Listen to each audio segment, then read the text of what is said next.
She was called trash, told she didn't belong, humiliated in front of dozens of passengers at 30,000 feet. And the person defending her? A 12-year-old girl who refused to let her grandmother be treated like she was invisible. But what that flight attendant didn't know would change everything in the next 30 minutes.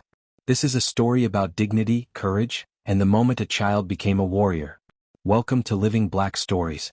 Here we share powerful and inspiring tales of resilience, strength, and triumph. If you love stories that empowers and motivates you, please join us.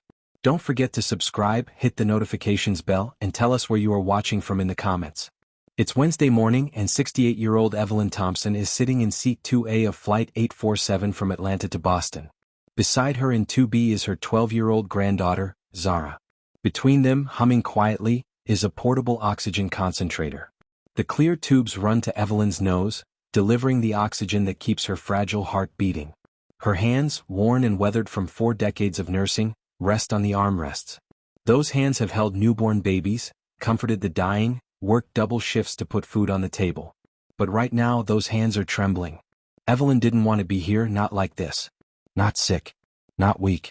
Not dependent on a machine to breathe. But congestive heart failure doesn't care what you want. 3 months ago, her doctor in Atlanta delivered the news with sympathetic eyes and careful words. Her heart was failing. Without a specialized procedure, she had maybe 6 months. There was a surgeon in Boston, one of the best in the country, who could give her more time. Maybe 5 years. Maybe 10. Enough time to see Zara graduate high school. Enough time to watch her granddaughter become the woman Evelyn always knew she could be. So Evelyn did what she'd done her entire life. She worked. She saved. She sacrificed. Those first-class tickets, seats 2A and 2B, cost $2,847 each. It took her 8 months of setting aside every spare dollar, skipping meals, cutting corners everywhere she could.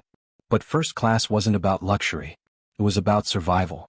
The extra space meant room for her medical equipment. The wider seats meant less pressure on her chest. The priority boarding meant less stress, less strain on her damaged heart. Those tickets represented hope. They represented life. Zara knows this. Zara knows everything. When your mother dies giving birth to you and your grandmother becomes your whole world, you grow up fast. At 12 years old, Zara can recite every medication her grandmother takes, knows the exact dosage and timing. She can read the oxygen saturation numbers on the concentrator display, knows when the levels drop too low. She's called 911 twice in the past year when Evelyn's breathing became too labored. She's held her grandmother's hand in hospital waiting rooms, learning to be strong when everything inside her is screaming with fear. This trip to Boston isn't just a flight. It's everything. If the surgery works, Zara gets to keep her grandmother, her best friend, the only family she has left. If it doesn't work, well, Zara tries not to think about that. She's an honor student, pulls straight A's while managing her grandmother's care. Her teachers call her mature beyond her years. What they don't see is the 12-year-old girl who cries herself to sleep some nights, terrified of losing the person who raised her, who sacrificed everything to give her a chance at a better life. Evelyn didn't have it easy. Growing up in rural Georgia in the 1960s, opportunities for black girls were limited. But Evelyn was determined. She became a nurse when nursing schools were just starting to integrate, worked her way up through sheer grit and competence. She married Robert Thompson, a man who would become one of the first black captains for a major airline.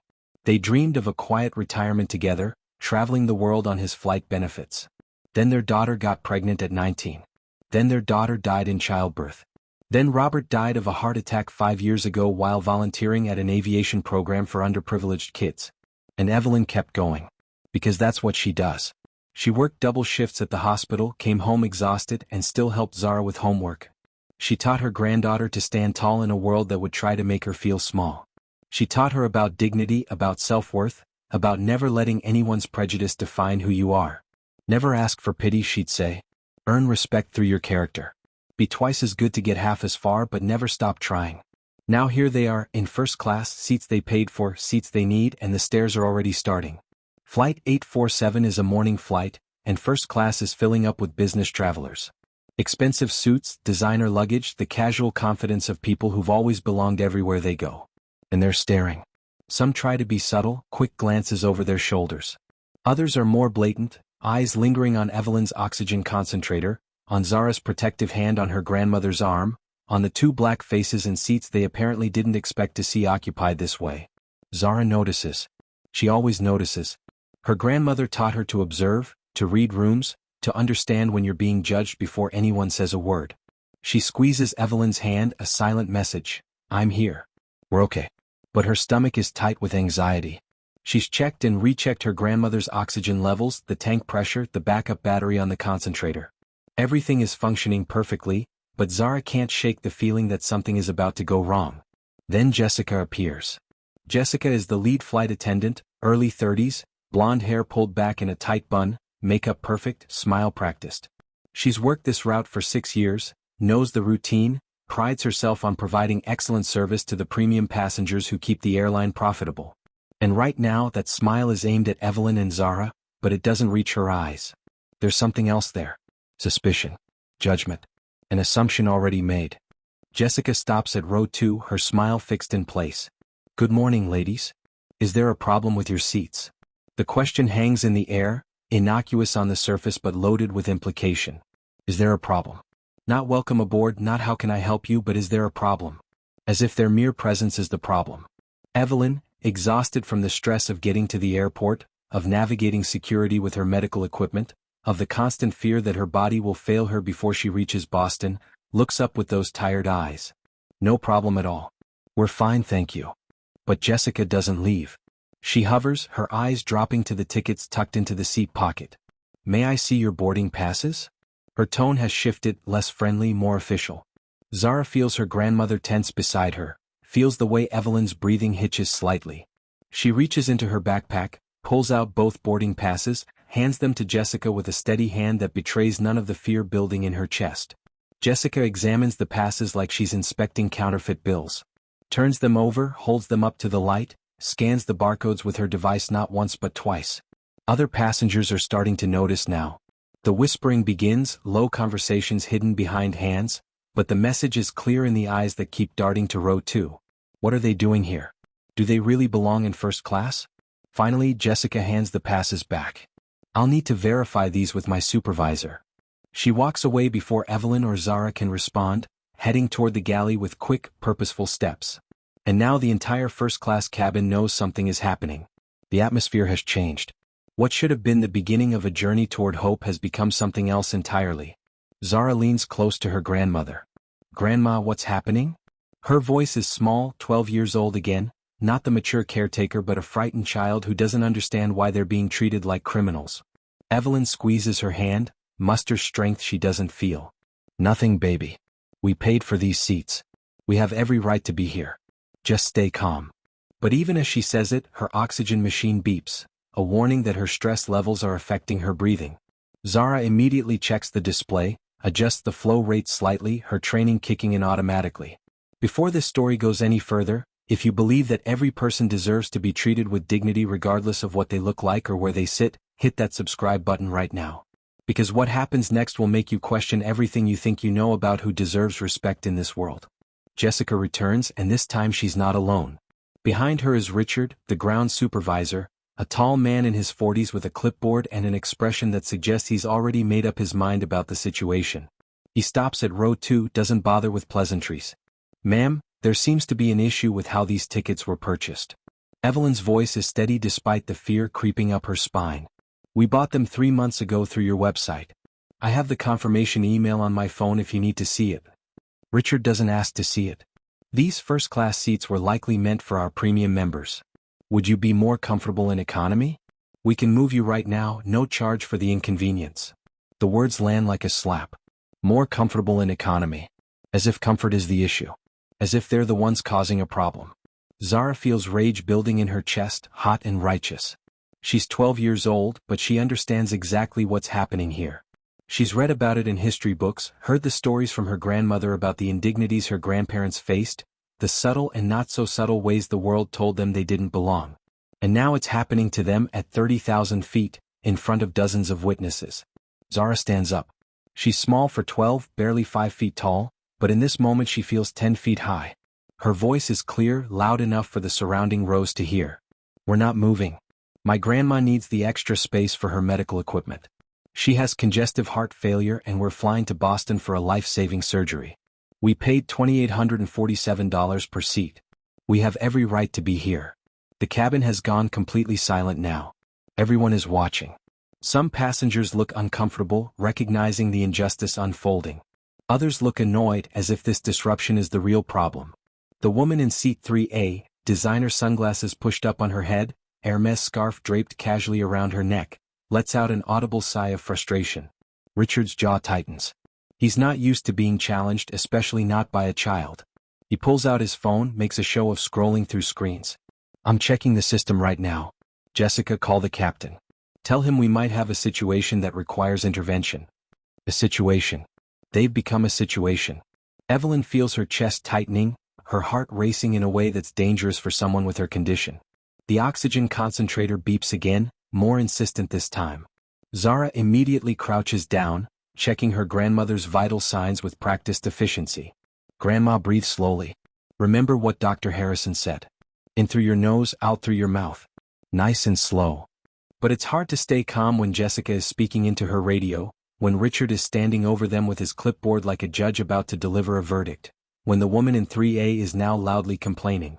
"Is this going to delay our flight? Some of us have important meetings to get to."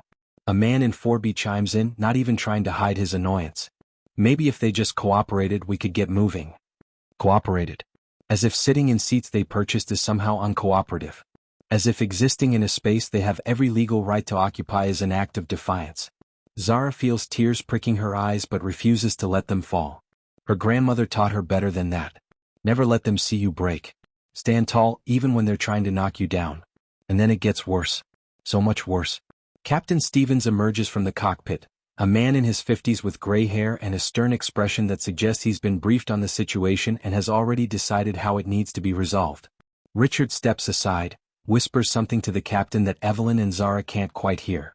The captain nods, approaches row 2 with the authority of someone who has final say over everything that happens on his aircraft. "Ladies, I'm going to have to ask you to leave the aircraft." The words hang in the air, impossible and devastating. Leave the aircraft. The surgery is in 2 days. There are no other flights that will get them there in time with Evelyn's medical condition. This flight, these seats, this moment, it's everything. Evelyn's voice breaks for the first time. "Please. We need to get to Boston. I have surgery scheduled at Massachusetts General.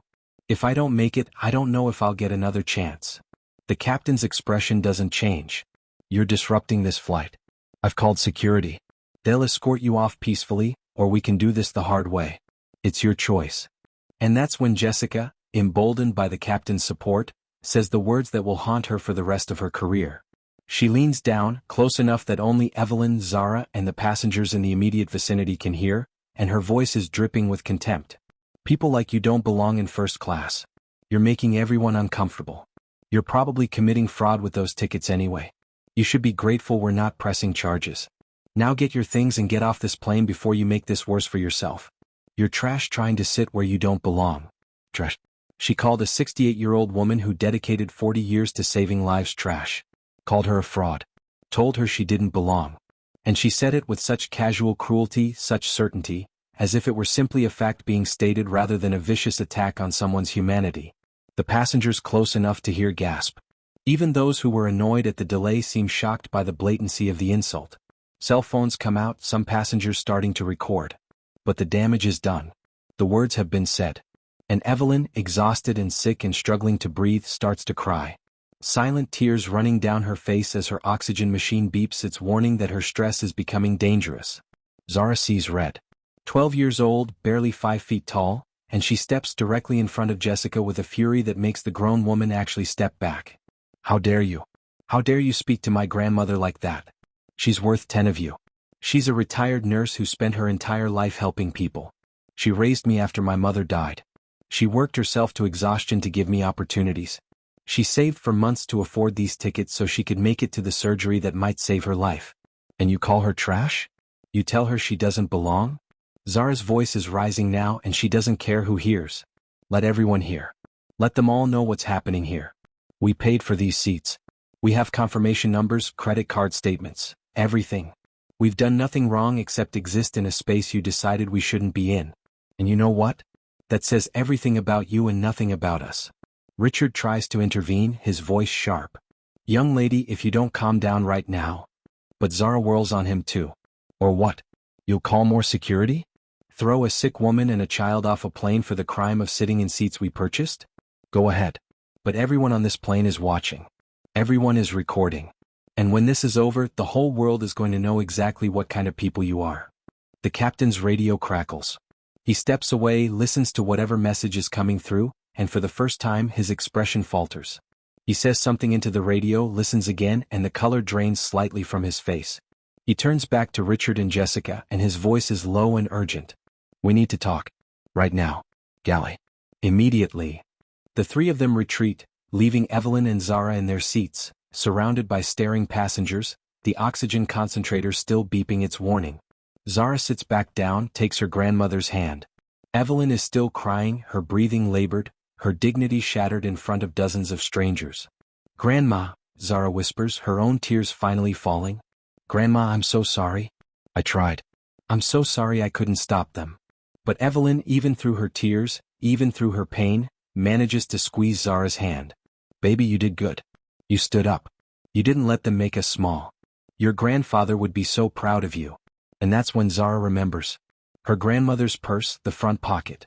The business card her grandmother made her put there before they left home, the one she said was just in case of emergencies.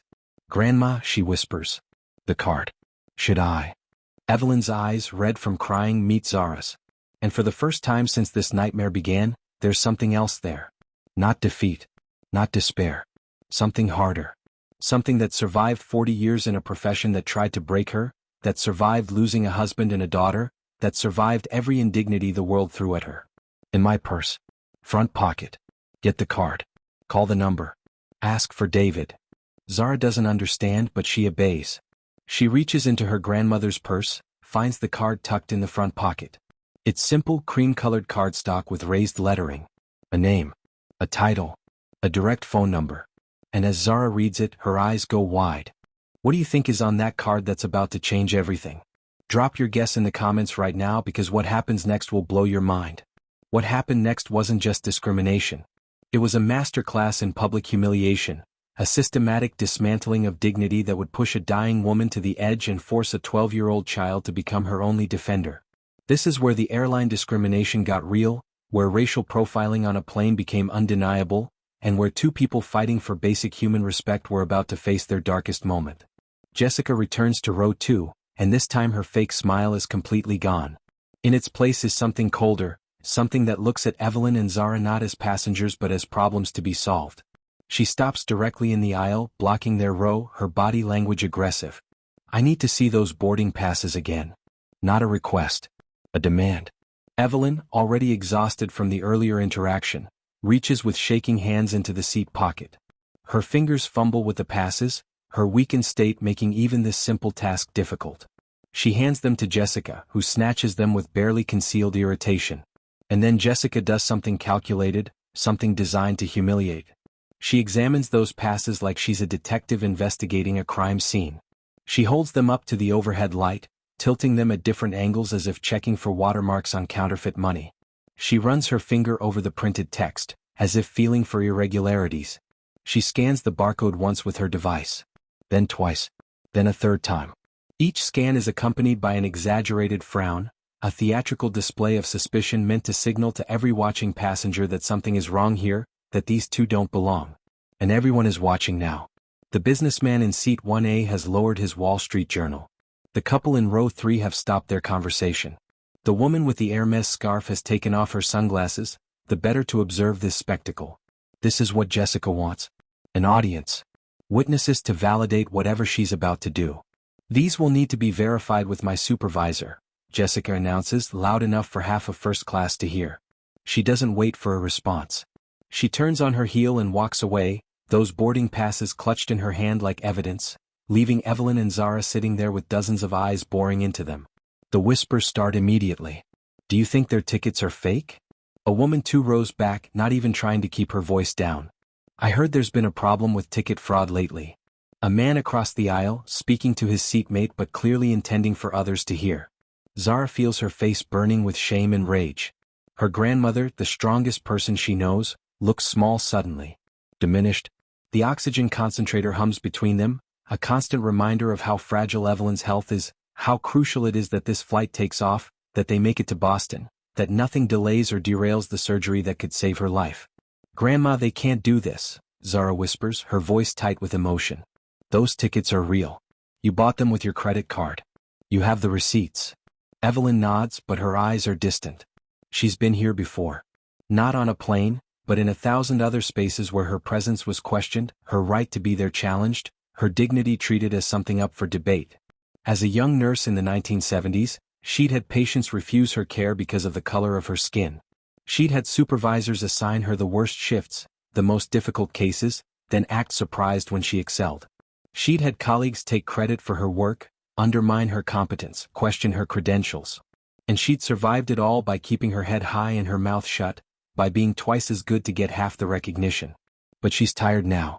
68 years old with a failing heart, and she's so very tired of having to prove she deserves basic respect.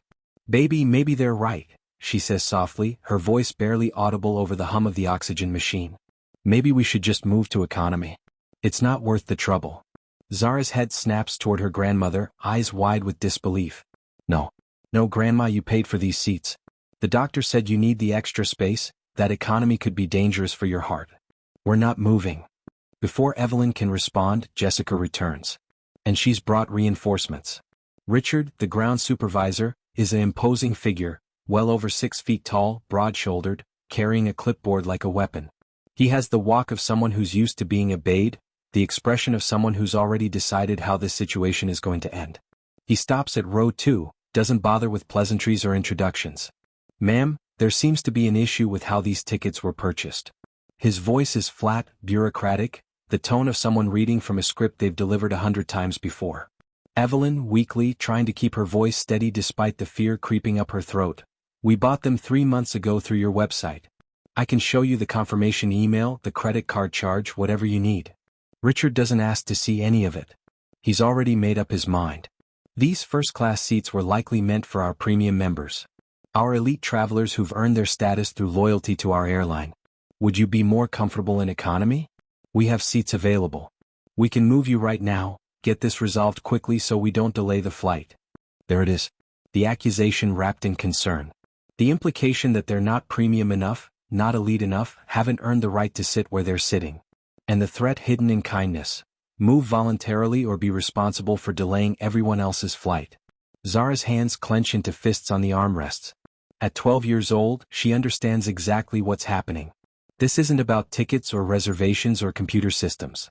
This is about 2 black passengers sitting in first class and someone deciding they don't belong there.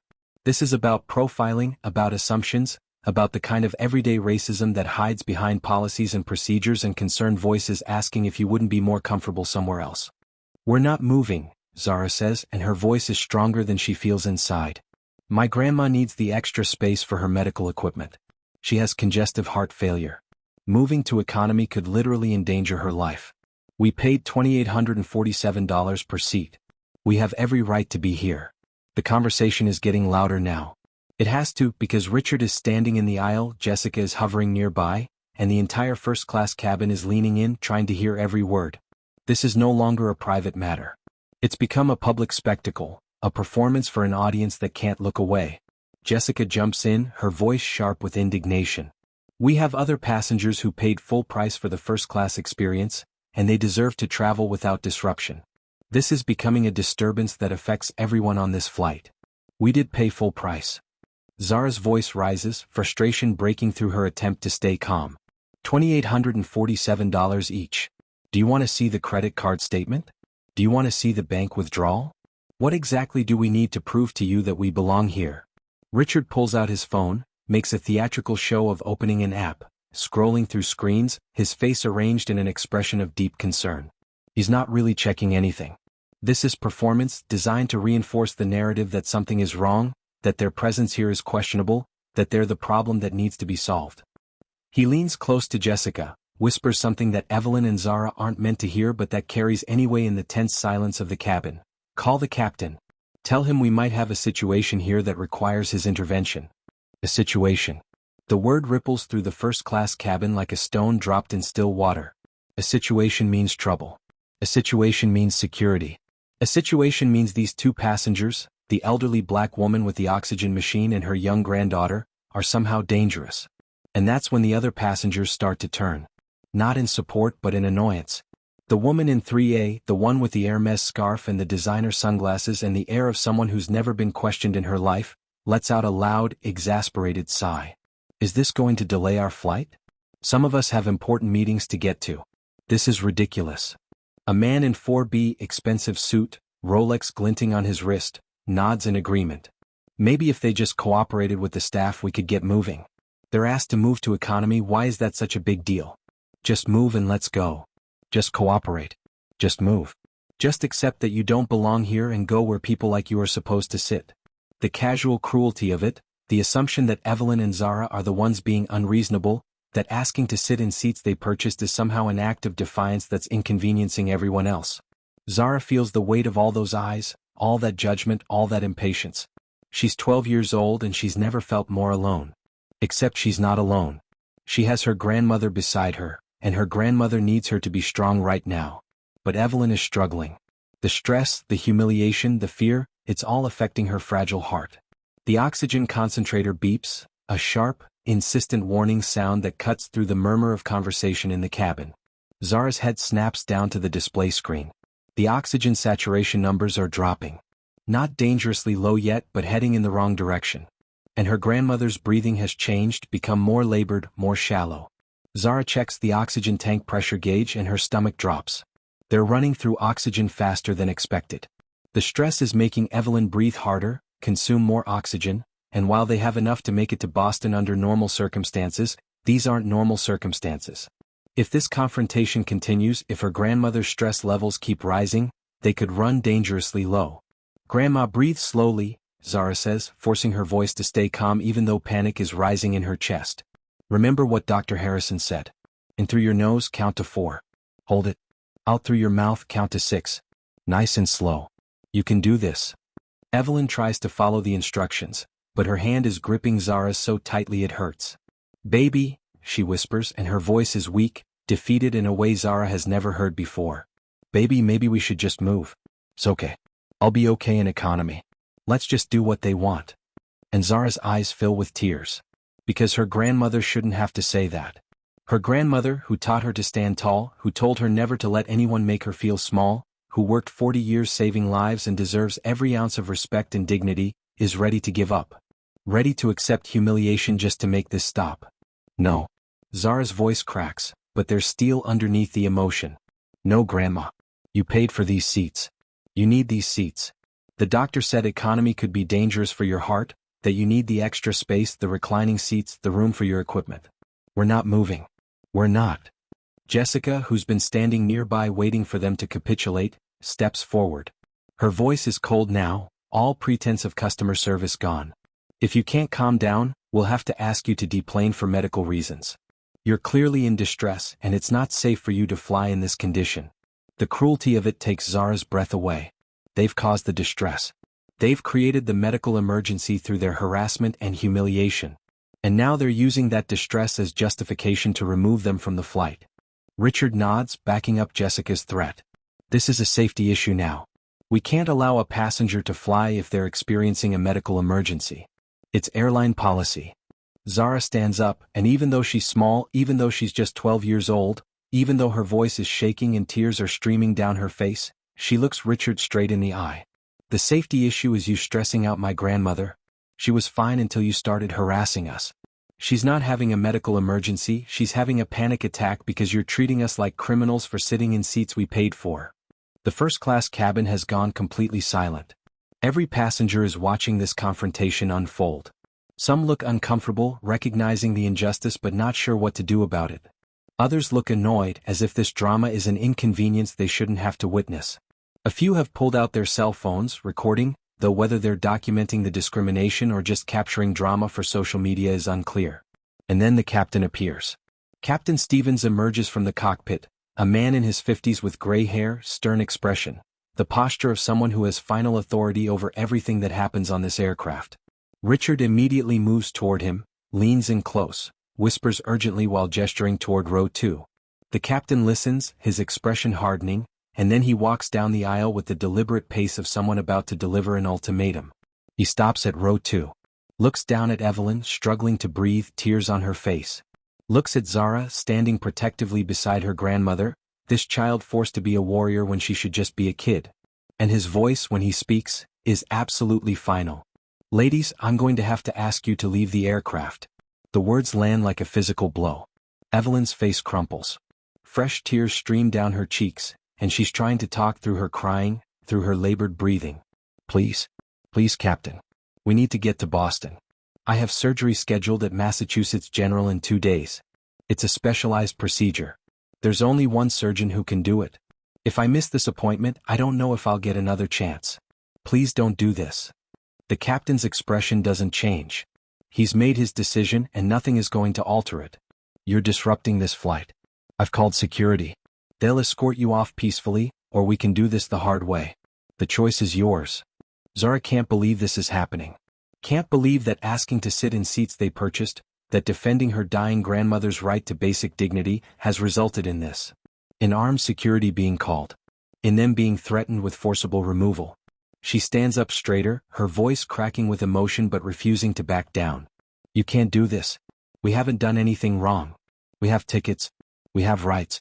You can't just throw us off because you don't think we belong here. Other passengers are definitely recording now. Phones are up, capturing this moment. Some seem sympathetic, mouths tight with disapproval at what they're witnessing.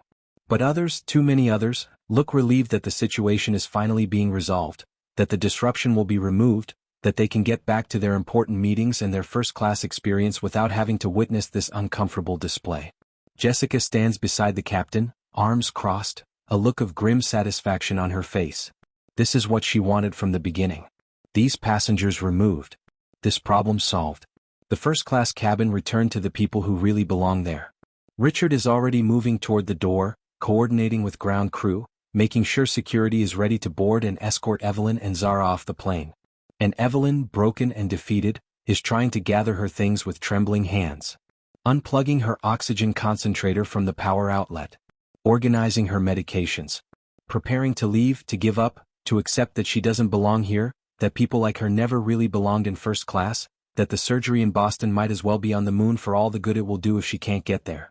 Zara watches her grandmother surrender, and something inside her breaks. But in that breaking, something else emerges. A fury so pure, so righteous, that it burns away the fear and the shame and leaves only determination. If this story is making you angry, if you believe that what's happening to Evelyn and Zara is wrong, hit that subscribe button right now. Because what happens next will restore your faith that justice still exists, even when it seems like all hope is lost. But before justice comes, there's one more humiliation. One more cruelty. Jessica leans down, close to Evelyn's ear but speaking loud enough that Zara and several nearby passengers can hear. And she says the words that will define this moment, that will make this story explode across the internet, that will destroy her career and expose the ugly racism that she's been hiding behind professional courtesy and airline policies. People like you don't belong in first class. You're making everyone uncomfortable with your medical equipment and your drama. You're probably committing fraud with those tickets anyway, use some kind of scheme or loophole to get seats you can't afford. You should be grateful we're not pressing charges. Now get your things and get off this plane before you make this worse for yourself. You're nothing but trash trying to sit where you don't belong, and everyone on this flight knows it. Trash. She called a 68-year-old retired nurse who spent 40 years saving lives trash. Called her a fraud. Accused her of criminal activity. Told her in front of dozens of witnesses that she doesn't belong, that she's nothing. The gasp that ripples through the first-class cabin is audible.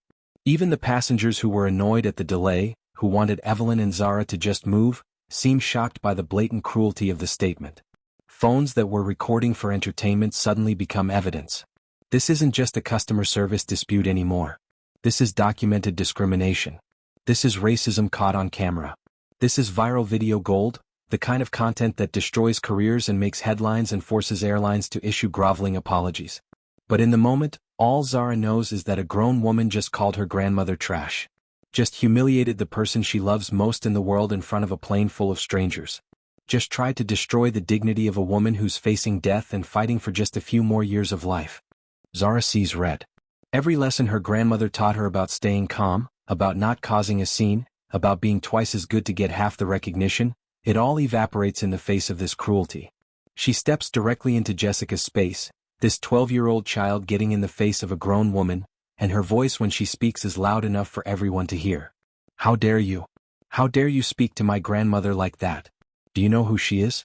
Do you know what she's done with her life? She's a retired nurse who spent 40 years at Grady Memorial Hospital in Atlanta. She's delivered babies, saved lives, worked double shifts to help people who couldn't afford healthcare. She raised me after my mother died giving birth to me.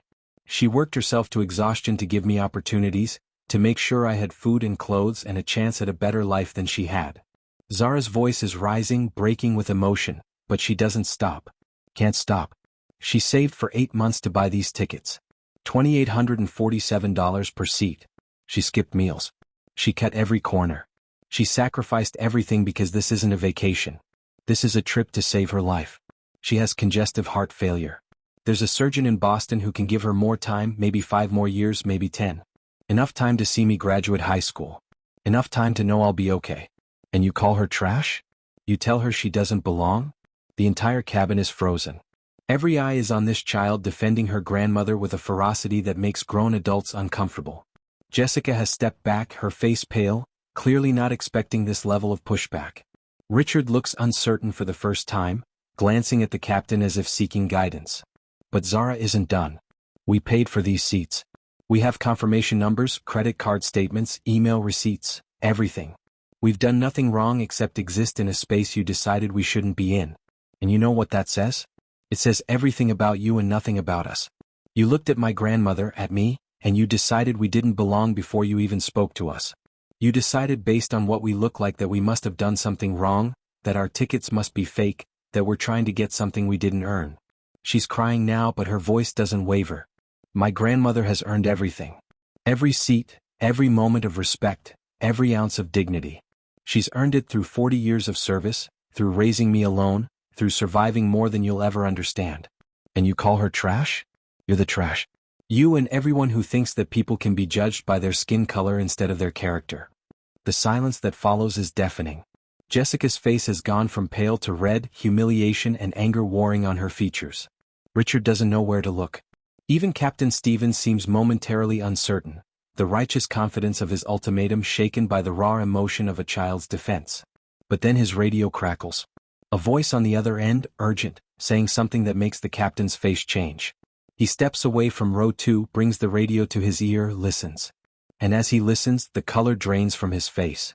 He says something in response, listens again, and now he's looking at Richard and Jessica with an expression that's hard to read. Confusion. Concern. Maybe even fear. He walks back to the galley, gestures sharply for Richard and Jessica to follow him. They disappear from view, leaving Evelyn and Zara sitting in row 2, surrounded by dozens of stunned passengers, phones still recording, the oxygen concentrator still beeping its warning that Evelyn's stress levels are dangerous. Zara sits back down, takes her grandmother's hand. They're both crying now. Evelyn because she's been broken by this cruelty.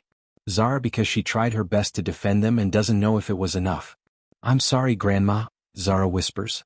I'm so sorry I couldn't stop them.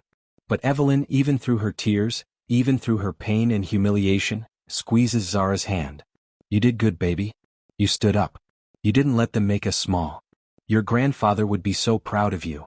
And in that moment, Zara remembers. The business card in her grandmother's purse. The one Evelyn made her pack before they left home, the one she said was just for emergencies. The one with a name and a number and a title that Zara didn't understand the significance of at the time. She reaches into her grandmother's purse, finds the card in the front pocket, looks at it, and her eyes go wide with understanding. Can you believe they treated a dying woman and a child this way? What would you have done if you witnessed this on your flight? Comment below because what happens next will prove that sometimes karma works faster than you think. Security is boarding the plane. Evelyn and Zara are seconds away from being forcibly removed. The entire first-class cabin is watching this nightmare unfold. But what nobody knows, not Jessica, not Richard, not Captain Stevens, not a single passenger recording on their phones, is that Evelyn Thompson has been holding a card up her sleeve this entire time. And she's about to play it. As the security officers appear at the aircraft door, their uniforms imposing, their radios crackling with official chatter, Evelyn closes her eyes. Not in defeat. Not in surrender. In calculation. She's been humiliated, called trash, threatened with removal, but there's something these people don't know about her. Something she's kept quiet because dignity shouldn't require credentials. Respect shouldn't need proof of worthiness. But sometimes, when the world refuses to see your humanity, you have to show them your power. She leans close to Zara, her voice barely a whisper beneath the hum of the oxygen concentrator. In my purse front pocket. Get the card. Zara's confused. They're about to be dragged off this plane by security, her grandmother is struggling to breathe, and Evelyn is talking about a card? But she's learned to trust her grandmother, even when she doesn't understand. Especially when she doesn't understand. She reaches into the purse at Evelyn's feet, fumbles through the front pocket and pulls out a business card. It's simple cream-colored cardstock with raised black lettering. Expensive. Professional. The kind of card that important people carry. Zara reads the name, reads the title, and her hands start shaking for a completely different reason than fear. Evelyn's eyes are still closed, but she's whispering again. Call the number. Ask for David. Grandma, who is? Just trust me, baby. Zara looks at the card again. Looks at the security officers now walking down the aisle toward them, heavy boots on airplane carpet, hands on their belts where their equipment hangs. Looks at Jessica standing with her arms crossed, that expression of grim satisfaction still on her face. Looks at Richard checking his watch, eager to get this resolved so the flight can finally depart. And Zara makes a decision. She stands up, steps past her grandmother, and walks to the galley area at the front of first class. Her hands are shaking so badly she can barely dial the number on the card. It rings once. Twice. Then a man's voice answers, professional and direct. Hello? My name is Zara. My grandmother Evelyn Thompson told me to call this number. We're on flight 847 Atlanta to Boston, and they're trying to kick us off the plane.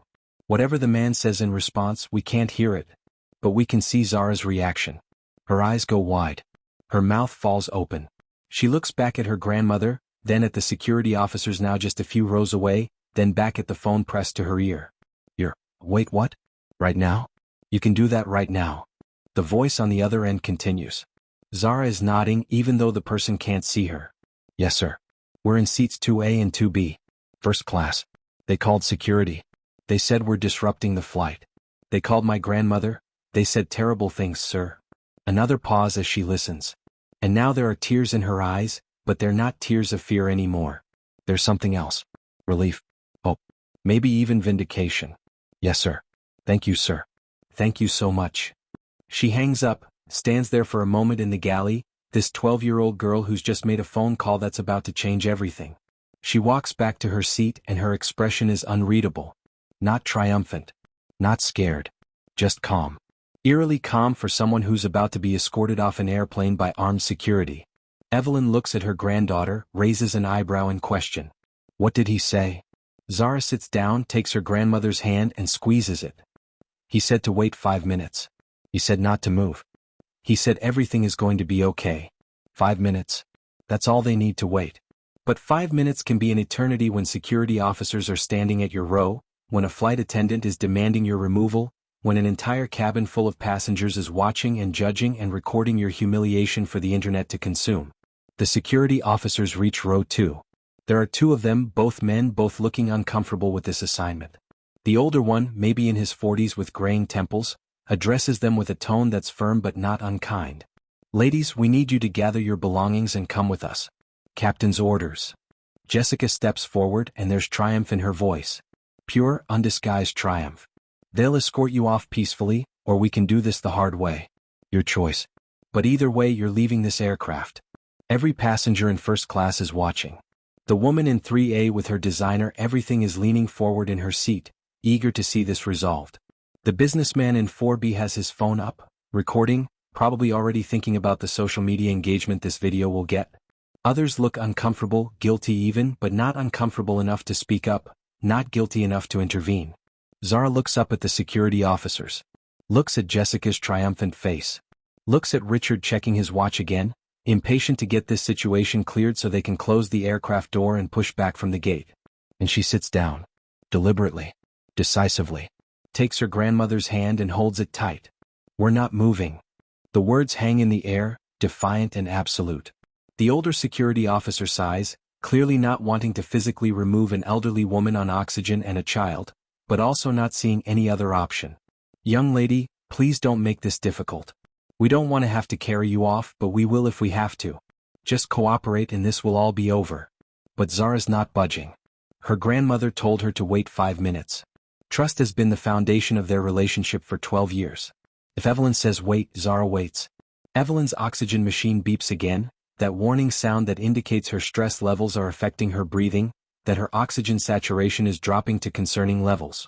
Zara immediately checks the display, adjusts the flow rate slightly, her training kicking in automatically.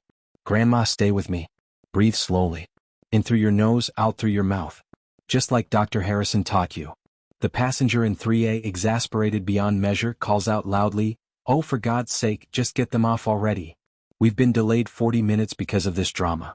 Some of us have places to be." Her complaint is echoed by murmurs of agreement throughout the cabin. The collective patience of first class has worn through. They've witnessed the spectacle, recorded the drama, and now they just want it over so they can get to Boston, get to their meetings, get on with their important lives without having to think about what they've just witnessed. Captain Stevens is standing near the cockpit door, checking his watch with visible annoyance. Every minute this flight sits at the gate is a minute of delay that he'll have to explain, that will affect the airline's on-time performance metrics, that will potentially cause missed connections for passengers in Boston. He gestures sharply at the security officers, a clear message: handle this now. The younger security officer steps forward, reaching for his radio to call for backup if needed.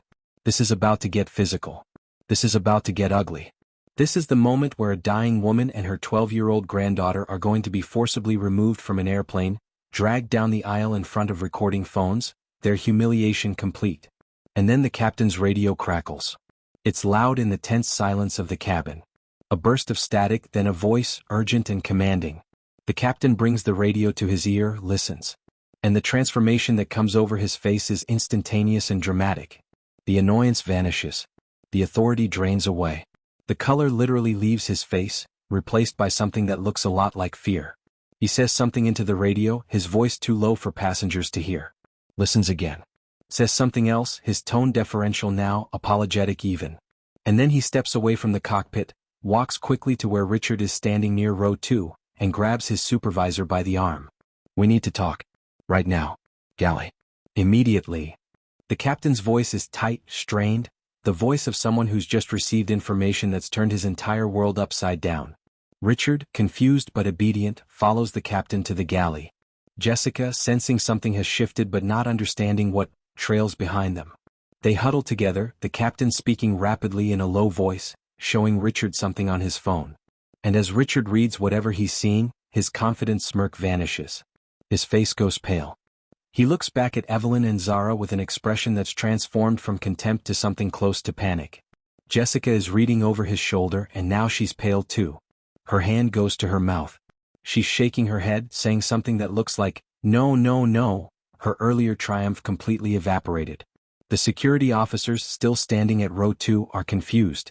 They're looking at their supervisors in the galley, waiting for orders, waiting for direction on how to proceed. But no orders are coming. Just urgent whispered conversation and faces drained of color. Zara squeezes her grandmother's hand. 5 minutes, the man on the phone said. It's been almost exactly 5 minutes. And something has changed. The power dynamic in this aircraft has shifted so dramatically that even the passengers can feel it, that tension of not knowing what's happening but understanding that the story they thought they were watching just took a turn no one expected. If you're on the edge of your seat wondering what's on that business card, what phone call just changed everything, hit that subscribe button right now. Because the reveal that's coming will blow your mind. The captain steps away from the galley, walks back toward the cockpit, and now he's not looking at Evelyn and Zara with annoyance or authority. He's looking at them with something close to terror. Richard follows, his clipboard hanging forgotten at his side. Jessica is frozen in the galley, her hand still over her mouth, tears starting to form in her eyes as the magnitude of what she's just done, what she's just said, begins to fully hit her. And then, from the jetway, running footsteps. Someone is boarding the plane. Someone important enough that they're being allowed to board after security has been called, after the aircraft has been locked down, after the situation has been declared a disruption requiring passenger removal. A man appears at the aircraft door. Distinguished, Asian, in his 40s, wearing an expensive suit that screams executive power. He's moving fast, his face set with determination and barely controlled fury. He walks past the security officers without acknowledging them, walks past the captain who steps aside immediately, walks straight to row 2 where Evelyn and Zara are sitting. And when he speaks, his voice carries through the entire first-class cabin. "Mrs. Thompson, I am so profoundly sorry for what has happened to you today." The cabin erupts in confused whispers. Who is this man? How does he know Evelyn? Why is he apologizing? What is happening? But Zara knows. Because she made the phone call. Because she read the business card. Because her grandmother just played the card that changes everything. What do you think is about to be revealed that has the captain and crew absolutely terrified? Drop your guess in the comments, because what comes next will be the most satisfying moment of justice you've seen in a long time. This is the moment. The moment when everything Jessica thought was true shatters. The moment when Richard realizes his career is over. The moment when an entire first-class cabin learns a lesson about judging people before you know their story. This is karma at 30,000 feet, and it's about to be absolutely devastating. Captain Stevens approaches row 2, and his entire demeanor has changed. Gone is the stern authority, the irritated commander demanding compliance. In its place is something no one expected to see: fear. His hands are actually shaking as he stops in front of Evelyn and Zara. "Mrs. Thompson, there's been a terrible misunderstanding." Jessica, still standing nearby, her triumphant expression now replaced with confusion, speaks up. "Captain? What's going on?" The captain doesn't even look at her. His eyes are fixed on Evelyn, and there's genuine panic in his voice. "We're deeply sorry for this incident. Please remain in your seats. You don't need to go anywhere. Security, you can leave. There's been a mistake." Richard steps forward, his clipboard still in hand, completely bewildered. "Sir, I don't understand. We called security because they were disrupting the flight. We were following protocol." Captain Stevens whirls on him, and his voice is sharp, cutting. "You need to return to your stations. Now, both of you. Don't say another word. Just go." The security officers, equally confused, back away and head toward the exit. The passengers are murmuring now, phones still recording, everyone trying to understand what just caused such a dramatic reversal. What information could possibly have transformed the captain from authoritarian enforcer to apologetic subordinate in the span of 5 minutes? And then David Chin appears. The regional manager for the airline, a distinguished Asian man in his 40s, wearing a suit that probably costs more than most passengers paid for their tickets. He's moving fast, practically running down the jetway, and when he boards the aircraft, every crew member straightens, every face turns pale. This is serious power. This is corporate authority at the highest level. David doesn't stop to talk to the captain or the crew. He walks directly to row 2, and when he reaches Evelyn, he does something that makes the entire cabin gasp. He bends down, takes her hand gently, and his voice when he speaks is filled with genuine emotion. "Mrs. Thompson, I am so profoundly sorry for what has happened to you today. There are no words adequate to express how ashamed I am that our airline treated you this way." Evelyn, still struggling with her oxygen, still recovering from the stress and humiliation, just nods weakly. But Zara is watching David with wide eyes, understanding now what that phone call set in motion, understanding that her grandmother's quiet dignity has always masked incredible power. David stands up, turns to face the entire first-class cabin, and his voice carries with absolute authority. "For those of you who don't know, and clearly many of you don't, Mrs. Evelyn Thompson is a legacy member of our airline's founding family." The gasps that ripple through the cabin are audible. Phones that were recording the drama are now capturing something else entirely. A complete reversal of everything they thought they understood about this situation. David continues, and there's steel in his voice now. "Her late husband, Robert Thompson, was a pilot for this airline for 35 years. He was one of the first black captains in our company's history. He flew this route, Atlanta to Boston, hundreds of times. He trained dozens of pilots, mentored countless crew members, and broke barriers that shouldn't have existed in the first place." The silence in the cabin is absolute. Even the woman in 3A who was complaining about delays has gone completely quiet, her face pale with dawning realization of what she's been complicit in. "Robert Thompson faced discrimination his entire career," David says, "and now he's not just talking to the passengers. He's talking to Jessica, to Richard, to Captain Stevens, to every crew member on this aircraft. He was questioned when he sat in the cockpit. He was accused of not really being a pilot. He had passengers refuse to fly with him because they didn't believe a black man could safely operate an aircraft. And through all of that, he maintained his dignity, his professionalism, and his commitment to making this airline better." David's voice breaks slightly with emotion. "He died 5 years ago of a heart attack while volunteering at an aviation youth program, teaching underprivileged kids about flying, giving back to his community even in retirement. And his widow, Mrs. Evelyn Thompson, has lifetime platinum status with this airline. Not that any of that should matter. He turns, looks directly at Jessica and Richard, and his voice becomes cold. She deserved basic human dignity regardless of who her husband was. Regardless of her status.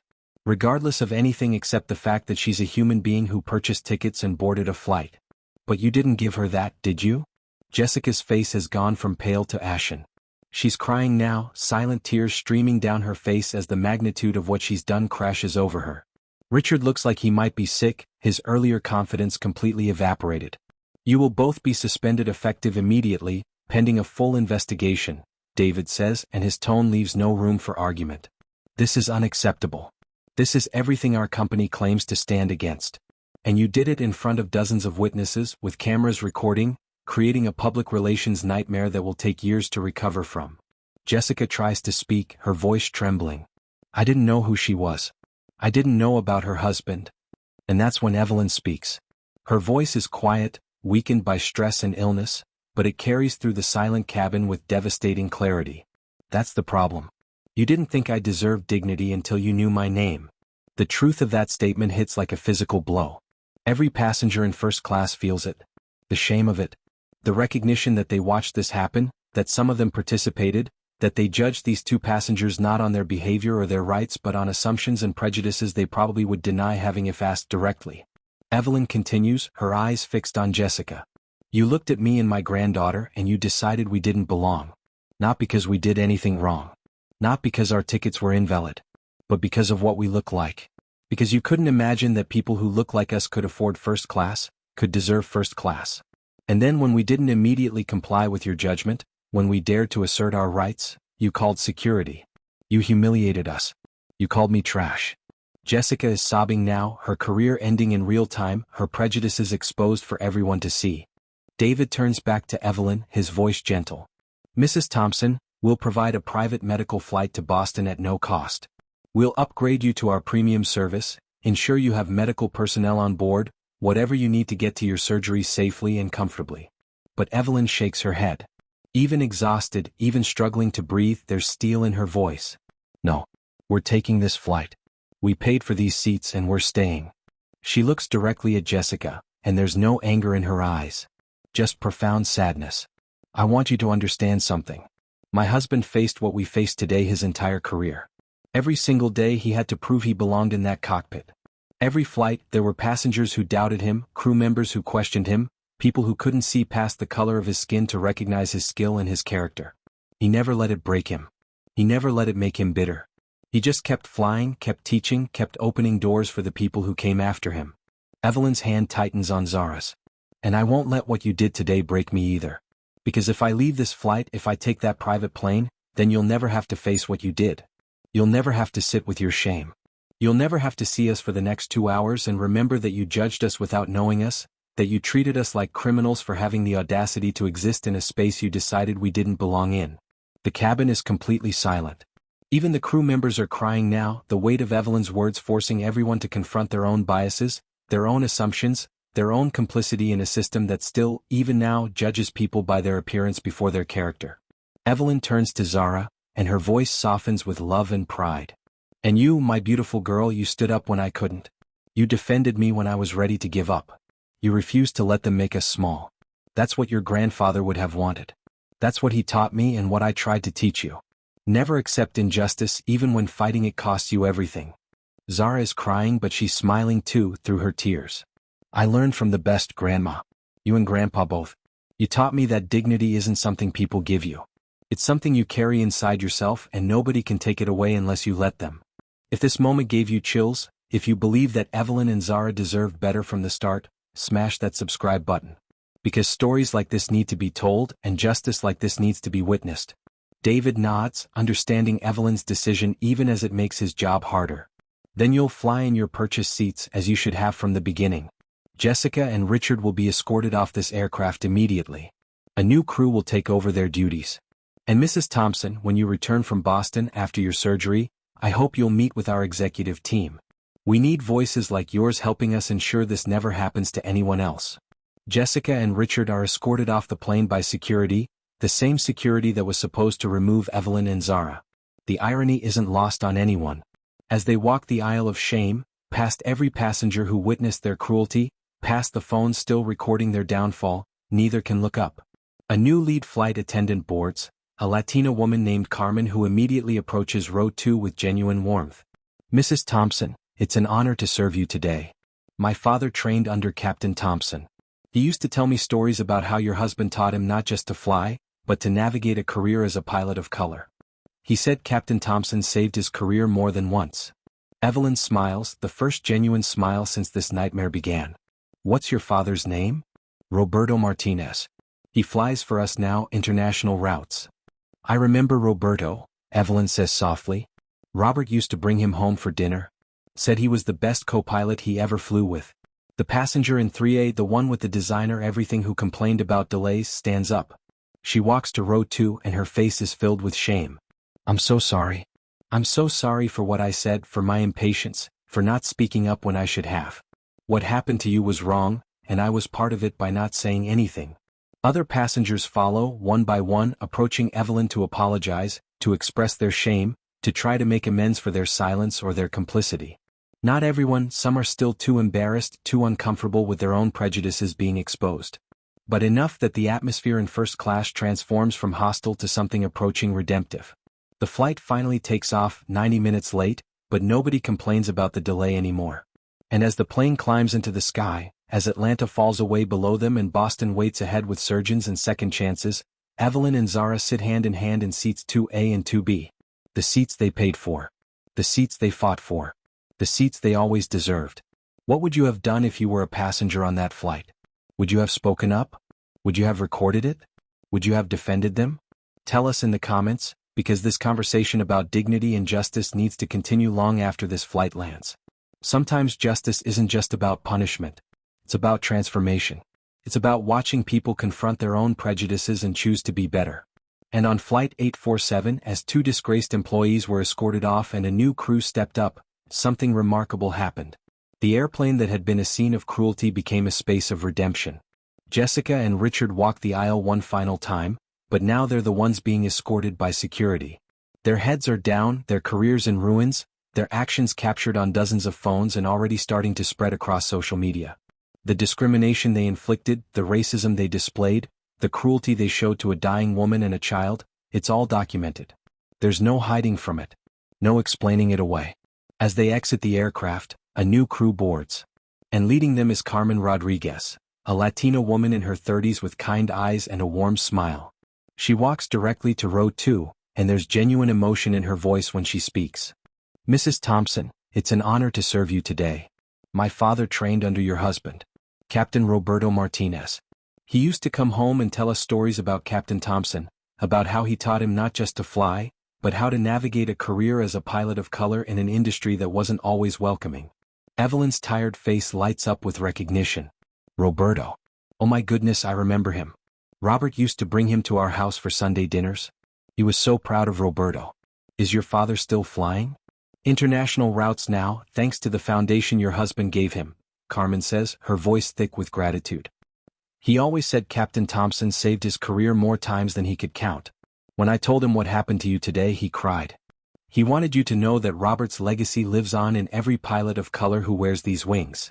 Carmen immediately gets to work, bringing extra pillows and blankets, ensuring Evelyn's oxygen equipment is properly secured and has backup power sources, checking that everything is exactly as it should be. This is what service looks like. This is what respect looks like. The contrast to what came before is devastating. And then something unexpected happens. The woman from seat 3A, the one with the Hermes scarf and designer sunglasses, the one who complained about delays and told them to just cooperate, she stands up. She walks to row 2 and her face is filled with shame. "Mrs. Thompson, I need to apologize. What I said earlier, my impatience, my lack of compassion, it was wrong. Deeply wrong. I was so focused on my meeting, on my schedule, that I forgot you're a human being going through something terrifying. I'm ashamed of myself and I'm sorry." Evelyn, gracious even after everything she's endured, nods.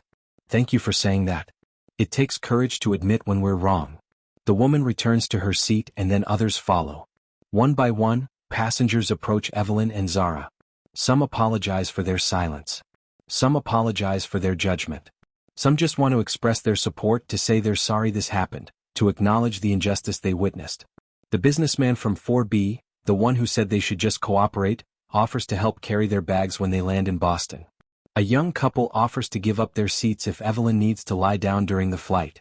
An elderly white man tells Zara she's the bravest person he's ever seen. The cabin atmosphere has completely transformed. What was hostile and judgmental has become supportive and protective. Flight 847 finally pushes back from the gate, 90 minutes late, but nobody complains about the delay anymore. Everyone understands that some things are more important than schedules. As the plane climbs into the sky, leaving Atlanta behind and heading toward Boston and hope and life-saving surgery, Zara and Evelyn sit hand in hand in their first-class seats. The seats they paid for. The seats they fought for. The seats they always deserved. Mid-flight, somewhere over Virginia, Zara turns to her grandmother. "Grandma, can I ask you something?" "Of course, baby." "You know why I didn't tell them who I was right away? Why I didn't mention Grandpa or the card, or any of it until the very end?" Evelyn squeezes her granddaughter's hand. "Why?" "Because every black person on every flight should be treated with respect. Not just the ones with important last names. Not just the ones who happen to be connected to someone the airline remembers. Every person, regardless of who they know or what status they have or whether their story is remarkable or ordinary. Basic human dignity shouldn't require credentials." Zara's eyes fill with tears again, but they're different tears now. Not fear or humiliation but understanding. "Do you think anything will really change, Grandma? Or will people just go back to treating others badly as soon as the cameras turn off?" Evelyn is quiet for a moment, considering her granddaughter's question with the seriousness it deserves. "Baby, change happens one person at a time. One moment at a time. Today, some people on this flight had to confront their own prejudices. Some of them will forget by tomorrow. But some of them will remember. Some of them will think twice next time they see someone they assume doesn't belong. Some of them will speak up instead of staying silent. That's how change happens. Not all at once, but person by person, choice by choice. You changed something today," Evelyn continues, her voice filled with pride. "You stood up when it would have been easier to sit down. You fought when it would have been easier to surrender. You refused to let them make us small. That matters. That changes things." Zara leans her head on her grandmother's shoulder. "We changed something, Grandma. Together. If you believe that every passenger deserves dignity and respect regardless of who they are or what they look like, hit that subscribe button right now. Because these conversations matter and your voice matters." The plane begins its descent into Boston. The medical team is waiting at the gate with a wheelchair, ready to transport Evelyn directly to Massachusetts General Hospital. As they prepare to land, Evelyn cups Zara's face in her worn, trembling hands. "Whatever happens with this surgery, I need you to remember today." Zara's voice is small. "That we don't back down? That we don't have to be loud to be strong," Evelyn says softly. "That we don't have to prove our worth to anyone. That dignity lives inside us, not in what others think of us. And that we never, ever let anyone make us small. You carry your grandfather's courage, baby. You carry my strength. And you carry your own fire. Don't ever let the world extinguish it." The plane touches down smoothly. As passengers begin to gather their belongings, many stop to wish Evelyn well with her surgery, to tell Zara how proud they are of her courage, to promise they'll be better, do better, see people better. David Chin is waiting at the gate. As Evelyn is helped into the wheelchair, he hands her an envelope. "Mrs. Thompson, this is from our CEO. The entire executive board held an emergency meeting. They want to create a scholarship program in your husband's name, the Captain Robert Thompson Aviation Scholarship, for young people of color pursuing careers in aviation. They'd like your input on how to structure it, what Captain Thompson would have wanted." Evelyn opens the envelope with shaking hands, reads the letter inside, and tears stream down her face. But she's smiling. Robert would have loved that.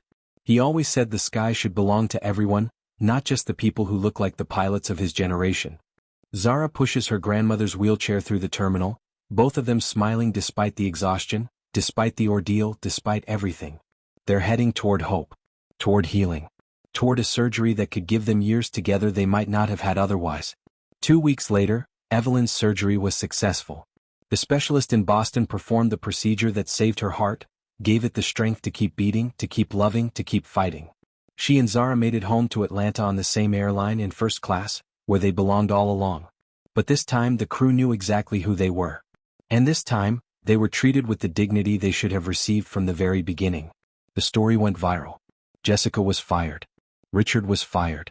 Captain Stevens faced a suspension and mandatory bias training. The airline issued a public apology and implemented new policies to prevent discrimination. Carmen Rodriguez was promoted for her compassionate response. And the Captain Robert Thompson Aviation Scholarship was established, funding the dreams of young people of color who want to fly, just like Robert did, just like Roberto Martinez did, just like countless others will, because one man broke barriers and his widow refused to let his legacy be forgotten. But the real lesson isn't about viral videos or corporate apologies or scholarships, as important as those things are. The real lesson is simpler and more profound. Dignity isn't earned. It's owed. To every person on every flight, every single time. It doesn't matter who their husband was. It doesn't matter what status they have. It doesn't matter if they're wearing expensive clothes or struggling to breathe on a portable oxygen concentrator. Every human being deserves to be treated with respect, with kindness, with the basic assumption that they belong wherever they've paid to be, wherever they've chosen to go. Evelyn and Zara taught us that. A 68-year-old dying woman and her 12-year-old granddaughter, facing down discrimination at 30,000 feet, refusing to accept that they were less than, refusing to move from seats they'd earned through sacrifice and saving and sheer determination. They taught us that quiet strength is still strength. That dignity doesn't require credentials. That standing up for what's right sometimes means a child has to be braver than the adults around her. How would you ensure dignity for all passengers if you worked for an airline? What policies would you implement? What training would you require? Drop your ideas in the comments below, because this conversation needs to continue long after this story ends. And if this story moved you, if it made you angry or sad or hopeful or determined to do better, hit that subscribe button. Share this video. Share your own experiences with discrimination or with standing up against it. Let's keep this conversation going. Because change happens one person at a time, one moment at a time, one choice at a time. And your choice to engage, to speak up, to demand better, that matters. That changes things. Evelyn and Zara are home now. Evelyn's heart is stronger. Zara is back in school, an honor student who's also a warrior. And somewhere, in a sky that belongs to everyone, Captain Robert Thompson's legacy continues. In every scholarship recipient who learns to fly. In every person who speaks up when they see injustice. In every moment when someone chooses dignity over prejudice, courage over comfort, what's right over what's easy. That's the real ending. Not the viral video or the corporate apology, but the ripple effect of two people who refuse to be made small. That's the legacy. That's the lesson. That's why their story matters. Dignity isn't earned. It's owed. Remember that. Live that. And maybe, just maybe, the next time someone boards a plane or enters a restaurant or sits in a waiting room or exists in any space where they have every right to be, they won't have to fight for basic respect. They'll just receive it. Because that's what every human being deserves. That's what we all owe each other. Every person. Every flight. Every single time.